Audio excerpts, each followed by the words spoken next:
Bonjour amis photographes et amoureux du cosmos.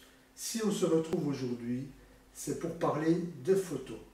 Pour ceux qui découvrent cette chaîne par hasard, ça se passe comme ça sur YouTube. On ne peut pas dire que les moteurs de recherche YouTube favorisent les petites chaînes ou la science, voire la culture en général. Bon, peu importe, le principal c'est que le hasard a bien fait les choses et que vous soyez là. Je précise que sur cette chaîne, on parle de photos et de cosmologie. Pour ceux qui ne savent pas, la cosmologie, c'est la science qui s'intéresse à l'univers avec un grand U. Rien que ça. Enfin, aujourd'hui, on parle de photos. Plus précisément, on va voir qu'est-ce que c'est un projet photo. En fait, j'anime un atelier photo où on a pour ambition cette année de réaliser un projet photo.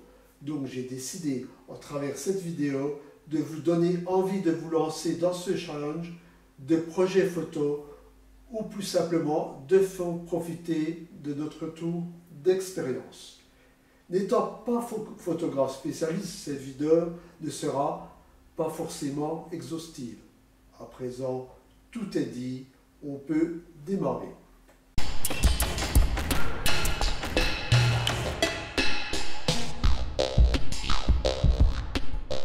Commençons par trouver une définition générique de projet photo. La définition trouvée sous le Larousse nous dit grosso modo: un projet photographique, c'est une idée de thème de photo à déterminer dans les grandes lignes et que l'on se propose d'atteindre. Bon, cela ne nous avance pas beaucoup. Essayons de creuser la réponse en décortiquant la phrase. Pour le mot idée, je passe sur la définition de ce mot où vous connaissez bien la réponse. Sauf que dans ce cas, on espère que l'idée soit inventive, créative, et si le terrain est fertile, alors le projet sera productif. À présent, le groupe de mots thème photo. À notre atelier photo, on parle souvent de thème photo. En fait, on se donne des thèmes photos à réaliser et ensuite on analyse nos photos. D'ailleurs, à ce sujet, quand j'ai parlé de projet photo pour la première fois et quand j'ai utilisé dans la foulée les mots thème photo, une personne du groupe m'a posé la question judicieuse: quelle est la différence entre thème photo et projet photo? Bon, peut-être que la personne en question, si elle regarde la vidéo, se reconnaîtra. Dans ce cas, on la salue en passant. Je crois qu'en répondant à cette question, on va pouvoir avancer d'un grand pas. La première différence en apparence, c'est de dire qu'un projet, c'est beaucoup plus dur à réaliser qu'un thème photo. Face à cette difficulté, je répondrai comme le président John Kennedy concernant le projet d'aller sur la Lune en 1962, qui restera gravé à jamais dans le collectif.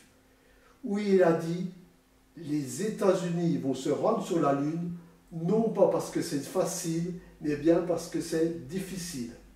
Fin de citation. Donc oui, c'est difficile, mais tellement plus motivant, plus créatif que le challenge projet photo devient passionnant. En fait, cela revient à toujours relever de nouveaux défis. La deuxième différence, la plus fondamentale en fait, c'est le moteur et le fil conducteur de votre projet. Votre projet doit comporter un dénominateur commun. Toutes les photos de votre projet, et si vous voulez votre série, partagent une même cohérence, une même harmonie ou encore un même accord. Je m'explique avec un exemple concret. Si je prends le thème photo qui a pour sujet, soit un gros classique, le sujet de l'eau. Si dans une expo, vous mettez côte à côte une photo de la mer méditerranéenne et un robinet qui coule, vous avez respecté le thème de l'eau. Néanmoins, il n'y aura aucun dénominateur commun concernant ces deux photos, hormis le sujet de l'eau, en dehors du fait que l'ensemble n'est pas harmonieux forcément. Il peut y avoir même une sensation pénible et vague de troubles physiologiques, soit un sentiment irraisonné dont on ne peut se défendre à regarder ces deux photos côte à côte. Je veux dire, ce n'est pas artistiquement sympathique. À présent, vous allez me dire, c'est quoi ce thème mathématique et barbare, dénominateur commun? Comme dans un thème photo, on aura un sujet. En fait, le nerf de guerre auquel on ajoute le ou les dénominateurs communs. Le premier exemple qui me vient en tête, c'est la charte de couleurs. Je veux dire par exemple, toutes mes photos comportent une couleur rouge, omniprésente ou angoissante. Toutes ces photos côte à côte provoquent un sentiment d'angoisse. Toutes ces photos me font penser à du sang, à un traumatisme. Autre exemple, le minimalisme. Je veux dire des photos très épurées. En fait, il existe autant de dénominateurs communs que votre esprit sera capable de créer, d'inventer, de générer. Les mots qui me viennent en vrac sont autant d'exemples: motif, symétrie, posture, noir et blanc, luisant, nuit, brume, super contraste, un sentiment, prière, désert, rouge, géométrie, etc., etc.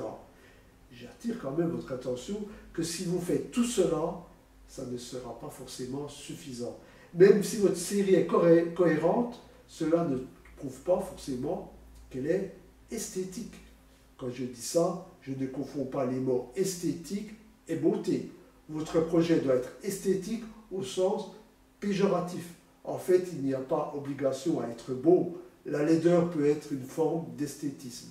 En fait, une méta-beauté, méta dans le sens latin au-dessus d'eux. D'ailleurs, Kant nous dit le beau fait l'objet d'une évidence qui est corrélée à aucune vérité. Fin de citation. En résumé, il veut dire que l'on n'a pas vraiment de théorie tangible pour définir la beauté. On trouve quelque chose de beau parce qu'on le désire. En résumé, votre projet doit contenir intrinsèquement une cohérence formelle qui lui conférera ainsi une unité. En pratique, cela se passe comment? En fait, pour faire ça, et en supposant que vous avez respecté tout ce que l'on vient de dire, il sera bon par exemple de visualiser l'ensemble de vos photos sélectionnées comme dans un thème photo, soit en rapport avec le fil conducteur. Je vais dire prendre du recul. D'ailleurs, cela me rappelle mon prof de maths à l'époque où j'étais encore un potache. Il disait souvent, si tu ne vois pas la réponse au problème, recule. Toujours pas, recule encore plus loin au fond de la classe. Eh bien, c'est un peu pareil. Si vous avez des impressions tirage de vos photos, faites le tri en prenant du recul.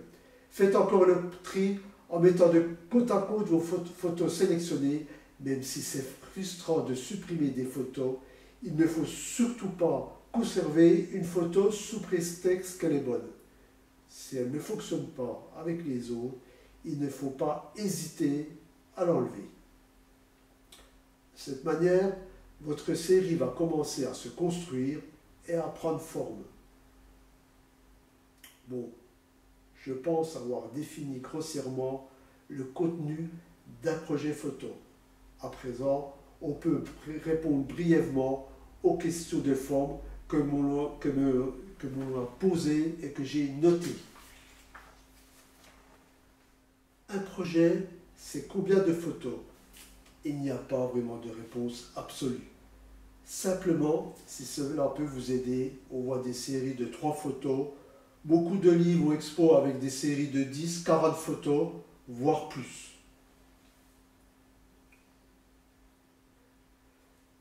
Un projet, c'est combien de temps? Là encore, il n'y a pas de réponse absolue. 1 mois, quelques mois, 1 an. Pour certains photographes connus, on parle de toute une vie pour un seul projet. Dans tous les cas, c'est important dès le départ de définir de quel projet on parle. Je veux dire de définir une durée, voire d'arrêter une date limite. Par exemple, pour notre projet à l'atelier photo, la date limite est de 8 mois.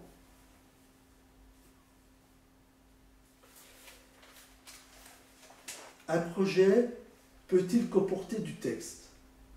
Comme on l'a dit précédemment, votre projet est limité par votre imagination. Photos et textes, citations, poésie, etc. font bon ménage. D'ailleurs, j'aime bien l'association images et textes. Néanmoins, cela ajoute de la difficulté.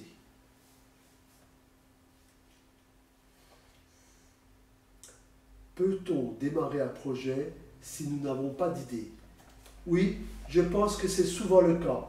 Notre cerveau a besoin d'être sollicité pour être productif. J'ai une idée vague de projet sur un sujet que j'affectionne particulièrement. Lors de mes premières recherches, les idées vont s'affiner en nourrissant l'ensemble. La cohérence du tout. À ce stade, le projet commence à prendre forme.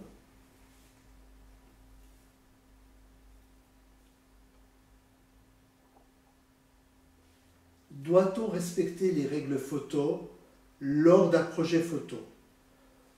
Comme en photo classique, voire encore plus lors d'un projet photo, il est important de maîtriser les règles photo pour pouvoir les enfreindre.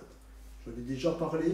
Passez au-dessus, passez outre. Par exemple, si vous ne connaissez pas la règle des tiers, bon, je me doute que l'exemple n'est vraiment pas original.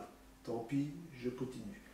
La règle des tiers, c'est bien, mais dans beaucoup de cas, il existe des tas de raisons où il est plus interréagissant de passer outre. Mais encore faut-il en avoir conscience. Pour en avoir conscience, cela suppose que vous avez une vision globale des règles de base. En définitive, la plus belle règle en photo, c'est qu'il n'existe pas de règles, à condition de connaître les règles de base.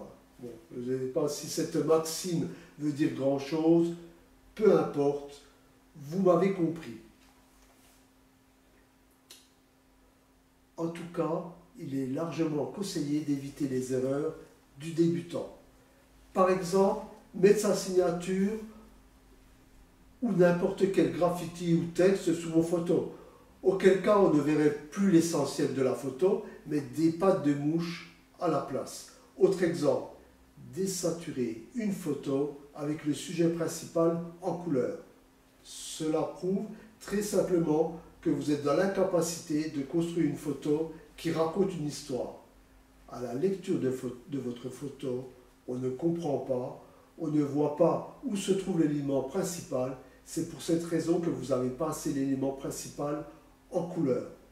En fait, c'est comme dans un texte incompréhensible où pour comprendre le sens de la phrase, vous avez recours à un surligneur sur 3 mots.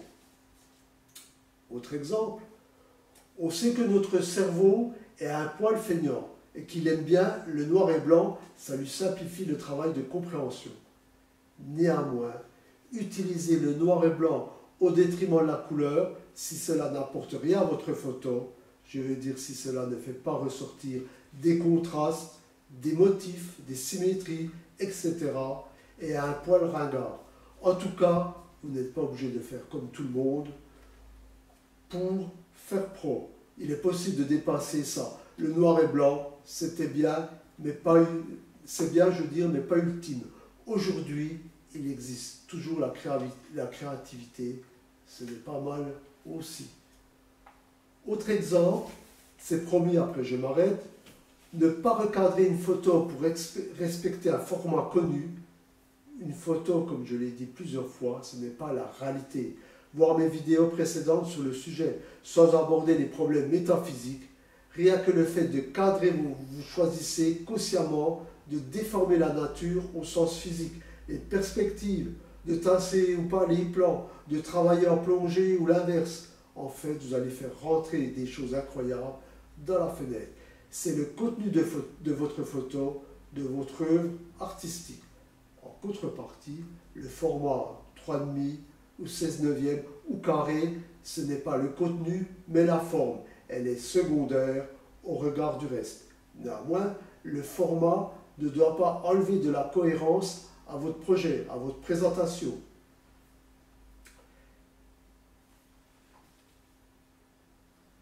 Y a-t-il un risque de ne pas finaliser un projet?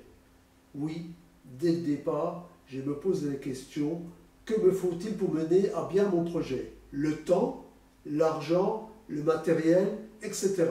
Je dois penser à la finalité du tout. je dois trouver un équilibre entre tous ces paramètres pour ne pas me décourager et que le projet soit également viable. Donc, dès le départ, il est conseillé de faire une évaluation de tous les aspects matériels en regard de vos ressources potentielles.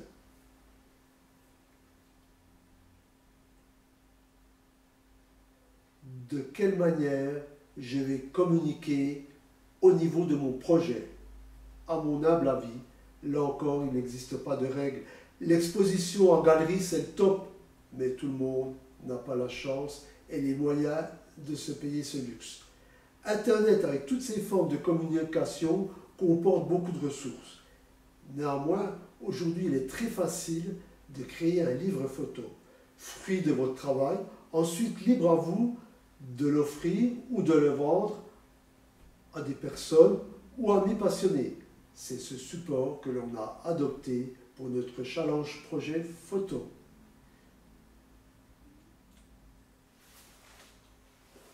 C'est bien tout ça, mais en résumé, c'est quoi les grandes étapes?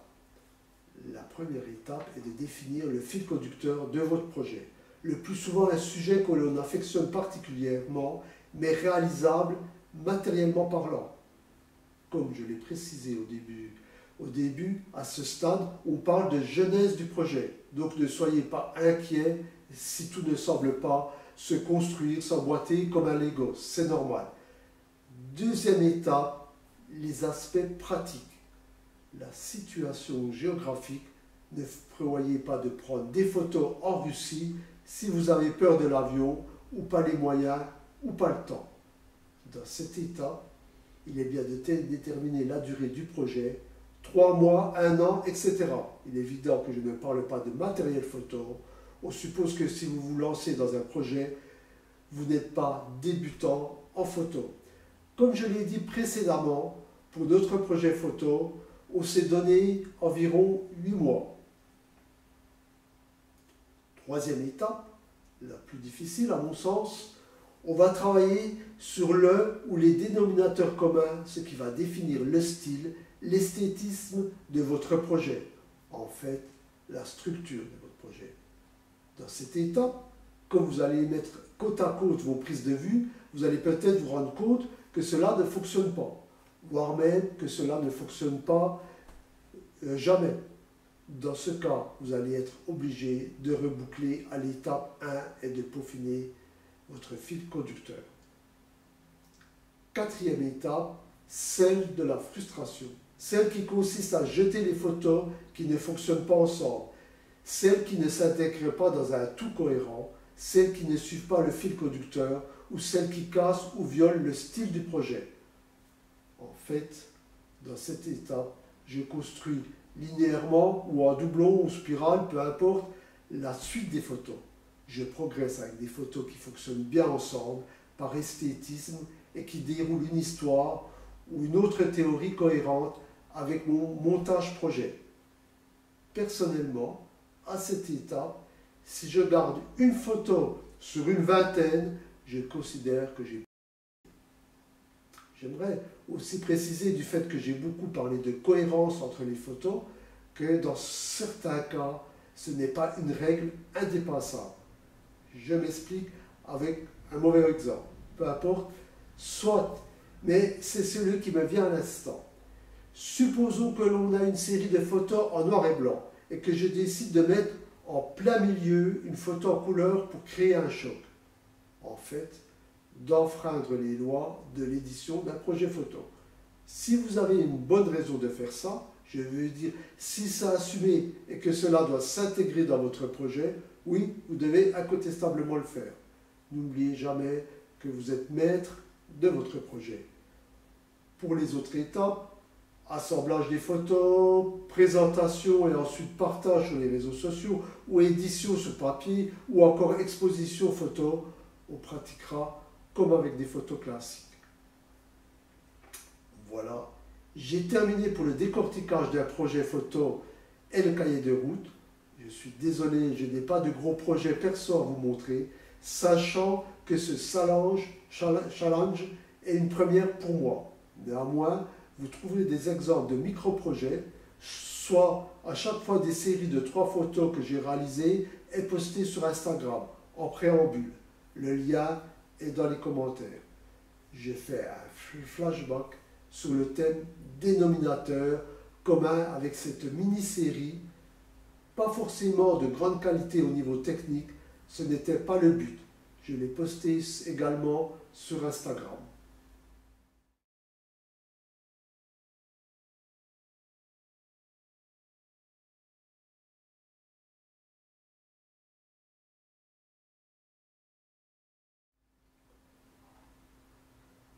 Deux choses que j'ai voulu mettre en dénominateur commun ici.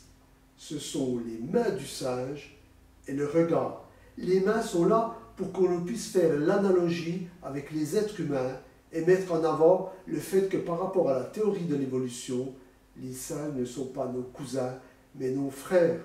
Les mains sur les trois photos avec le pouce préhenseur, ou opposable si vous préférez, est un signe fort, un rappel de notre lignée singe-homme. Pour les yeux, le regard, on ressent une certaine tristesse, voire un malaise. À ce stade, je voulais dénoncer l'enfermement, voire la maltraitance des animaux. L'idée m'est venue suite au fait que des scientifiques internationaux de renommée, de Stephen Hawking, ont signé la déclaration de conscience des animaux, dont la conclusion est que les humains ne sont pas les seuls à posséder des substrats neurologiques qui produisent la conscience. L'importance dans cette série, ce n'est pas de décrypter dans les détails mon message, mais plus simplement de ressentir un malaise face à ces trois photos. Dans ce cas, je considérais que mon objectif est atteint. Bon, n'ayant pas de retour, je ne peux pas dire si j'ai bon. Pour ceux qui veulent aller plus loin, je vous poste le lien du site internet de Louise Bruno-Dottir avec 8 projets photos que j'affectionne. Entre autres, elle explique sur son blog avec le projet Teratoma qu'elle a subi une opération chirurgicale traumatisante, ce qui l'a mené à créer le projet photo Teratoma. En visualisant son projet, on prend conscience que notre cerveau enregistre des traumatismes en laissant des traces indélébiles dans les stades de notre mémoire que rien ne peut effacer. Finalement, un projet photo de ce type, c'est peut-être une forme de psychanalyse, le moyen d'évacuer nos blessures, commotions ou simplement nos émotions. Vous trouverez en bas dans les commentaires les liens de mon Instagram et le lien du blog de Louise avec le projet Teratoma. Ciao et à bientôt pour une autre vidéo.